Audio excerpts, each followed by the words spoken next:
नमस्कार, मी गीता स्पेशल रेसिपीजमध्ये आपल्या सगळ्यांचं मनपूर्वक स्वागत। तर मंडळी, आज मी तुम्हाला करून दाखवणार आहे पनीर अंगारा।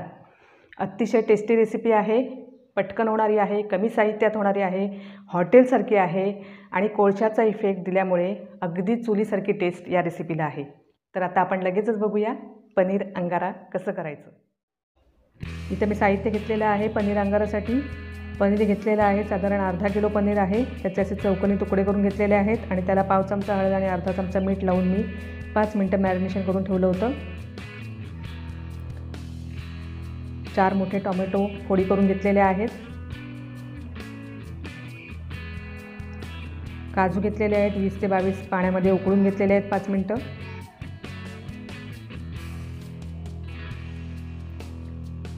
कांदे 2 मध्यम आकाराचे बारीक चिरून घेतलेले आहेत।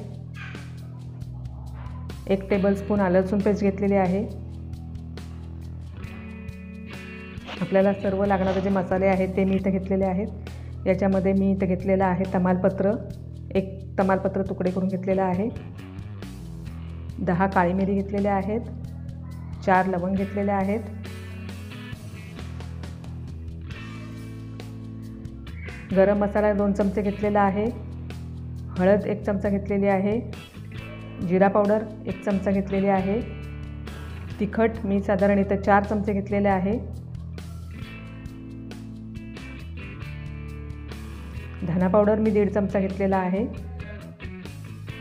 कसुरी मेथी घेतलेली आहे 1 चमचा आणि बटर क्यूब घेतलेले आहेत 2 आणि आपल्याला वरून टाकायला कोथिंबीर लागणार आहे ती घेतलेली आहे। सर्वप्रथम आपण आता हे वाटण करून घेणार आहोत। यामध्ये मी टोमॅटोच्या फोडी घालते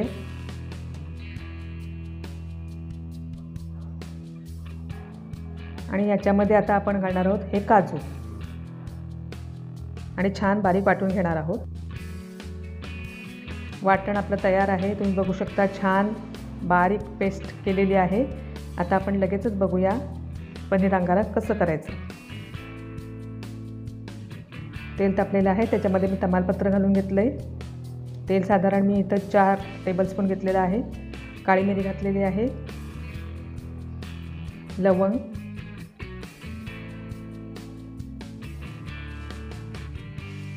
हिंग अर्धा चमचा,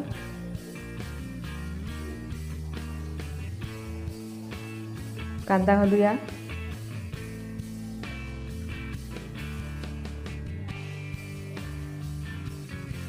कांदा मऊ होण्यासाठी आपण इथं थोडंसं मीठ घालून घेणार आहोत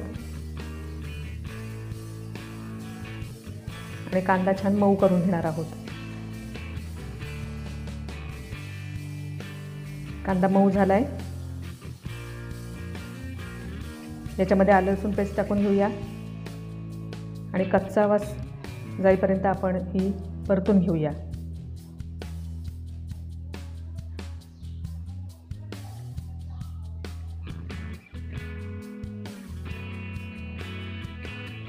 याच्यामध्ये आता ही प्युरी घालून घेऊया टोमॅटो आणि काजूची।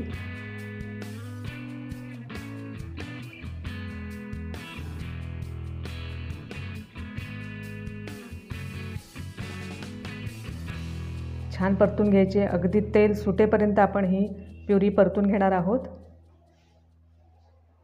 तुम्ही बघू शकता छान साईडने तेल सुटलेलं आहे, त्यामुळे आपली प्युरी ही छान शिजलेली आहे।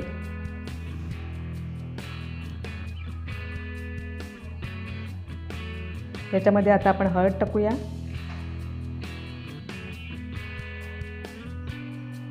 तिखट टाकून घेणार आहोत,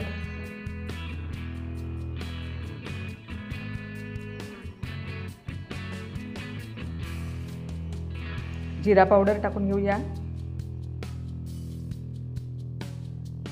धना पावडर टाकूया, सर्व छान मिक्स करून घेऊया।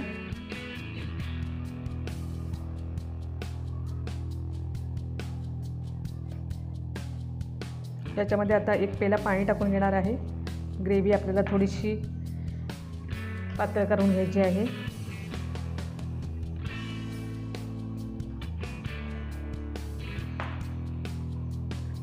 यामध्ये आता आपण हे पनीरचे पीसेस टाकून घेऊया।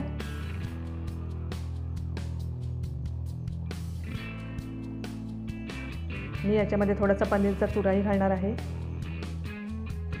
तुम्हाला आवडत असेल तर घाला किंवा नाही घातला तरी पण चालेल, पण पनीरचा चुरा घातला तर खूप छान टेस्ट येते. गरम मसाला टाकून घेऊया. कसुरी मेथी टाकलेली आहे. सर्व छान मिक्स करून घेऊया. कोथिंबीर टाकून घेऊया.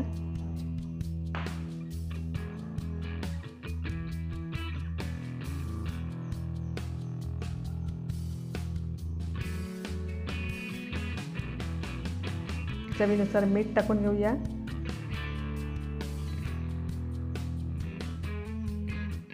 आणि आता झाकण ठेवून आपण 5 मिनिटं ही ग्रेव्ही शिजवणार आहोत.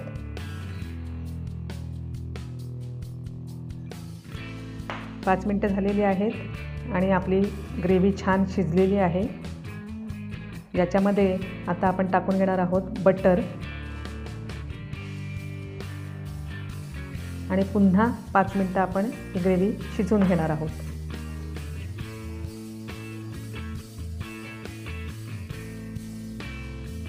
आता आपण याला तंदूर इफेक्ट देणार आहोत. त्यासाठी मी इथं वाटी घेतलेली आहे. या वाटीमध्ये मी निखारे टाकते.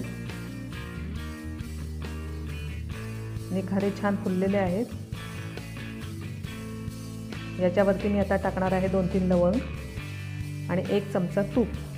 आणि लगेचच धूर सुटला की लगेचच त्याच्यावरती आपण झाकण ठेवणार आहोत आणि साधारण 5 मिनिटं ते झाकण आपण तसंच त्याच्यावरती ठेवून देणार आहोत, जेणेकरून आतला धूर आतमध्ये छान मुरेल ग्रेव्हीमध्ये. 5 मिनिटं झालेली आहेत आणि छान कोळशाचा धूर पूर्ण ग्रेव्हीमध्ये छान मुरलेला आहे आणि आपलं पनीर अंगारा तयार झालेला आहे.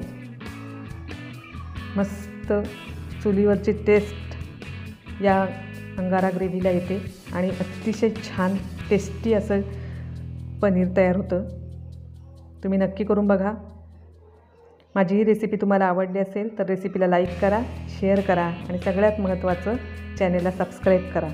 तर भेटूया पुन्हा माझ्या नवीन स्पेशल रेसिपीसह गीता स्पेशल रेसिपीजमध्ये. धन्यवाद.